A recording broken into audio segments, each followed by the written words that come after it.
கோயம்புத்தூர் வெள்ளியங்கிரி ஆண்டவர் உங்களை அன்போடு வர வைக்கிறாரு. இந்த உலகம் பெருசு. நம்ம லைஃபோட ட்ராக் முடியறதுக்குள்ள இந்த உலகத்தை இந்த 2 கண்ணால சுற்றி பார்த்துடணும். கழுகு மாதிரி காத்திருந்து ஈகிள் இறைய எப்படி தூக்குமோ அந்த மாதிரி தான் இந்த ஸ்பாட்டை நான் தேடி 1 வருஷம் காத்திருந்து இதை தூக்கியிருக்கேன். காலையில் 3 மணிக்கு ஏற வச்சேன். இப்போ தான் 7, 4வது மலை தான் தாண்டி இருக்கேன். இன்னும் ஆகிடும் நினைக்கிறேன், 9, 10 ஆகிடும். 6வது மலை நீங்கள் குளிச்சுட்டு சுனையில் குளிச்சுட்டு வெள்ளியங்கிரி ஆண்டவர் போய் நீங்கள் தரிசனம் பண்ணலாம். குமாரவர்மா காலம் ஒவ்வொரு கோழியருக்கும் வீரனாக ஒரு கணம் கொடுக்கும். அந்த கணம் மீது மூச்சை படிப்பவனே தேவன், மூச்சை நீட்டிப்பவனே மருத்துவர், மூச்சை காப்பவனே சத்திரி. Welcome back to our Tamil Nadu channel. Kumaravarma காலம் ஒவ்வொரு கோழியருக்கும் வீரனாக ஒரு கணம் கொடுக்கும். அந்த கணம் மீது மூச்சை படிப்பவனே தேவன், மூச்சை நீட்டிப்பவனே மருத்துவர், மூச்சை காப்பவனே சத்திரியன். நம்ம சேனலுக்கு யாராவது புதுசாக வந்தீங்கன்னா அந்த ரெட் கலர் சப்ஸ்கிரைபரில் கிளிக் பண்ணி பெல் ஐக்கன் ஆன் பண்ணிக்கோங்க. அதான் நான் போகிற ஆன்மீக வீடியோ உங்கள் ஃபோனை தேடி வரும். ஓகே, வீடியோக்குள்ள போகலாமா? Let's go. வெள்ளியங்கிரி தான் வந்திருக்கோம். முதல்ல ஸ்டார்ட் பண்ணிச்சு. அதாவது இந்த நாள் எனக்கு 1 வருஷம் கனவு. 1 வருஷம் கழுகு மாதிரி இறைய காத்திருந்த மாதிரி இருந்து இந்த ஸ்பாட்டுக்கு வந்திருக்கேன். இந்த ஸ்பாட்டை சிறப்பாக முடிக்கணும். 2 ஆப்ஷன் இருந்துச்சு, நைட்டில் ஏறுற மாதிரி அப்புறம் விடிகாலை ஏறுற மாதிரி. நம்ம விடிகாலை சூஸ் பண்ணியாச்சு. டார்ச் எல்லாம் எடுத்துகிட்டு வந்தாச்சு. நைட்டு எல்லாம் பயங்கரமாக ஏற்றாங்க. காலையில் ஏறலான்னு சொல்லி இங்கே கீழே ரெஸ்ட் வச்சாச்சு. போக போக ஒன்று சொல்கிறேன். ஏகப்பட்ட சம்பவம் நடந்துச்சு இங்கே வர்றதுக்குள்ளேயே. சம்பவம் மேலே சம்பவமாக ஒன்று அப்படியே உங்களுக்கு சொல்லிட்டு போகிறேன். நீங்கள் 200 படி ஏறினாலே லைட்டாக வச்சு தண்ணி குடிச்சிருக்கேன். எல்லாம் சுத்தமாக முடியல. நான் ஏறும் போது யாருமே இல்லை, நான் மட்டும் தான் ஏறுறேன். 2வது மலையில் போய் கண்டினியூ பண்ணுறேன். எனக்கு கொஞ்சம் வெளிச்சம் வந்தோன்னே டீட்டெயிலாக எல்லாம் சொன்னால் நல்லாயிருக்கும்னு. இப்போ ரொம்ப இருட்டாக இருக்குது. சும்மா காமிக்கிற பாருங்கள், பயங்கர இருட்டாக இருக்குது. ஓகே, கோயம்புத்தூர் வெள்ளியங்கிரி ஆண்டவர் உங்களை அன்போடு வர வைக்கிறாரு. வெள்ளியங்கிரிக்கு தான் வந்திருக்கோம். கடல் மட்டத்துலேருந்து 6000 அடி. கரெக்டாக 7 மலை தாண்டி போனால் தான் அந்த வெள்ளியங்கிரியை நீங்கள் தரிசனம் பண்ண முடியும். 3 hours later. கைஸ், ஃபைனலாக 4வது மலை ஏறி வந்துச்சு. காலையில் 3 மணி ஏற ஆரம்பித்தேன். ஆனால் லைட்டிங் சரியாக இல்லை, அதனால் விடிஞ்ச பிறகு எடுத்துக்கலாம் அப்படின்னு.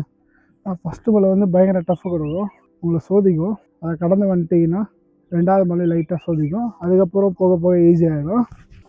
கரெக்டாக இது எங்கேருந்து பார்த்தீங்கன்னா சென்னையிலேருந்து 497 கிலோமீட்டர் இருக்குது. நேற்று பயணத்தை ஆரம்பித்தேன் காலையில் 2:30 மணி. அதுக்கப்புறம் 2 மணிக்கெலாம் கோயம்புத்தூர் வந்துட்டேன்.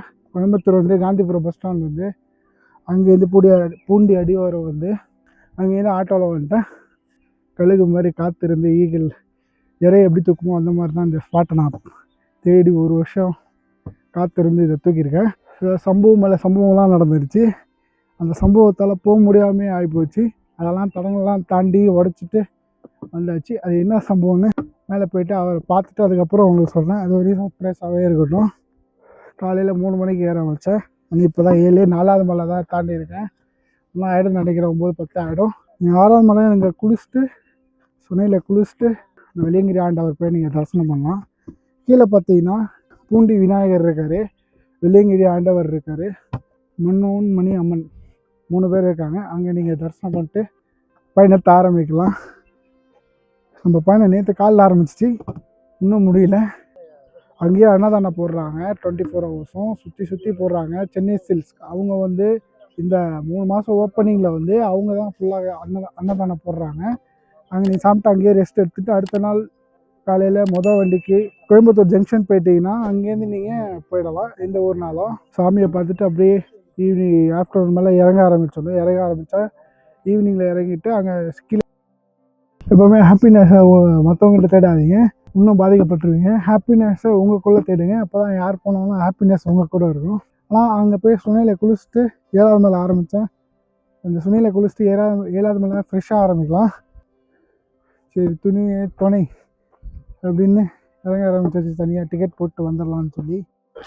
ஓகே, நீங்கள் ஈஷா பார்க்கணுன்னா நீங்கள் வெள்ளியங்கிரி மலையில இருந்து பார்த்தாலே அந்த ஈஷா மொத்த சிலையுமே தெரியும். அதே மாதிரி கீழே பார்த்தீங்கன்னா பயங்கரமான செக்கப்லாம் பண்ணுவாங்க. பிளாஸ்டிக் பொருட்கள் அலோடு கிடையாது, பேப்பரில் தான் கட்டிட்டு போகணும். இந்த கொம்பு 30 ரூபா. அதே மாதிரி டொபாக்கோஸ் அவனையும் எடுத்துடக்கூடாது, எல்லாம் செக் பண்ணி தான் மேலே விடுவாங்க. ஆனால் ரொம்ப குப்பையாக தான் இருக்குது. முடிஞ்ச அளவுக்கு பிளாஸ்டிக் போட்டிங்கன்னா அவாய்ட் பண்ணுங்கள். காலையிலேருந்து என் கண்ணில் பிளாஸ்டிக் தான் பட்டுருக்குது. அதாவது இந்த உலகம் பெருசு. நம்ம லைஃபோட ட்ராக் முடியறதுக்குள்ளே இந்த உலகத்தை இந்த 2 கண்ணால் சுற்றி பார்த்துடணும். அதே மாதிரி ட்ரெக்கிங்க்கு பார்த்தீங்கன்னா ஷூ போட்டால் பெஸ்ட்டுன்னு நினைக்கிறேன். நானும் ஷூ தான் போட்டு வந்தேன். அதே மாதிரி சோடா, லெமன், அது மாதிரி பன் எடுத்துக்கோங்க. அவன் தான் கரெக்டாக இருப்பான். ஆனால் இங்கே அது வாட்டர் பாட்டில் கண்டிப்பாக எடுத்துக்கோங்க. 2 சுனையில் தண்ணி வருது. அப்பப்போ அந்த தண்ணி ஃபுல்லாக இருந்தாலும் ஃபேஸ் வாஷ் மூஞ்ச கழுவிட்டு அந்த தண்ணியை பிடிச்சிக்கோங்க. மேலே இல்லை தண்ணி. நீங்கள் கீழே நைட்டு தங்கும் போது ரொம்ப சேஃப்டியாக இருக்கணும். பர்ஸு, ஃபோனு எதுவாக இருந்தாலும் சரி.